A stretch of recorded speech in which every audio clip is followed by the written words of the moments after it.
हजरत उमर रजी अल्लाह तला अन्हु का सबसे अच्छा वाक़या।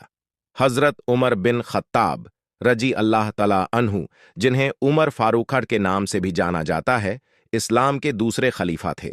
उनकी जिंदगी और उनके कारनामे इस्लामी इतिहास में अहमियत रखते हैं। हजरत उमर रजी अल्लाह तला अन्हु के कई वाक़यात मशहूर हैं, लेकिन उनमें से एक वाक़या ऐसा है जो इंसाफ, रहमत और अवाम की खिदमत के मिजाज को पूरी तरह उजागर करता है। यह वाक़या हजरत उमर रजी अल्लाह तला अन्हु के खिलाफत के दौर का है। एक रात हजरत उमर रजी अल्लाह तला अन्हु मदीना की गलियों में गश्त कर रहे थे ताकि अपनी अवाम की हालात का जायजा ले सकें। इसी दौरान उन्होंने एक घर से बच्चों के रोने की आवाज सुनी। वह घर के करीब गए और दरवाजे के पास खड़े होकर अंदर की बातें सुनने लगे। अंदर एक औरत अपने बच्चों को चुप कराने की कोशिश कर रही थी, लेकिन बच्चे भूख की वजह से रो रहे थे। उस औरत ने एक बर्तन में पानी डाल रखा था और उसमें कुछ पत्थर उबाल रही थी। हजरत उमर रजी अल्लाह तला अन्हु ने दरवाजे पर दस्तक दी और औरत से पूछा, क्या बात है बहन, बच्चे क्यों रो रहे हैं?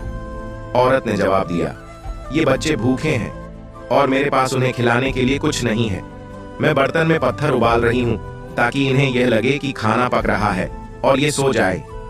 यह सुनकर हजरत उमर रजी अल्लाह तला अन्हु का दिल भर आया। उन्होंने औरत से कहा, तुम्हें क्यों नहीं बताया कि तुम्हें खाना चाहिए? औरत ने जवाब दिया, मैं खलीफा उमर से शिकायत क्यों करूं? उन्हें खुद ही हमारी हालत का पता होना चाहिए। यह सुनकर हजरत उमर रजी अल्लाह तला अन्हु का दिल बैठ गया। वह तुरंत घर लौटे और अपने खादिम असलम को बुलाया। उन्होंने अपने कंधों पर आटे की बोरी, घी, खजूर और कुछ और जरूरी चीजें उठाई और असलम से कहा, चलो मेरे साथ।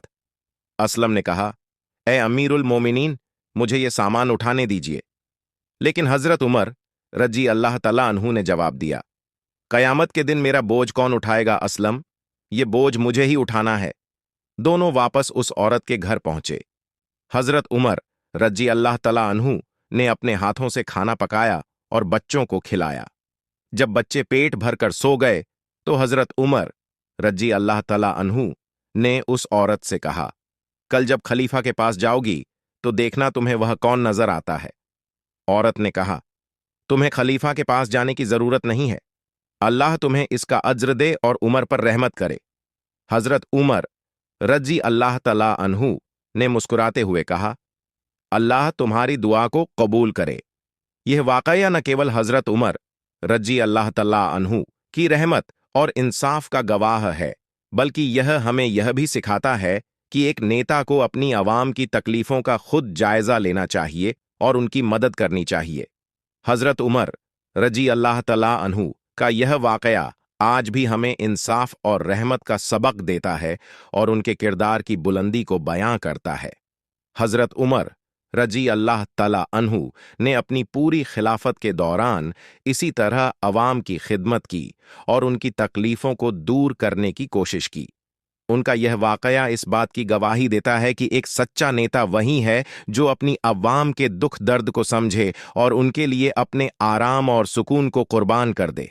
यह वाकया हजरत उमर रजी अल्लाह तला अन्हु की जिंदगी का एक अहम हिस्सा है और यह हमें उनके इंसाफ, रहमत और अवाम के लिए उनकी खिदमत का बेमिसाल नमूना पेश करता है।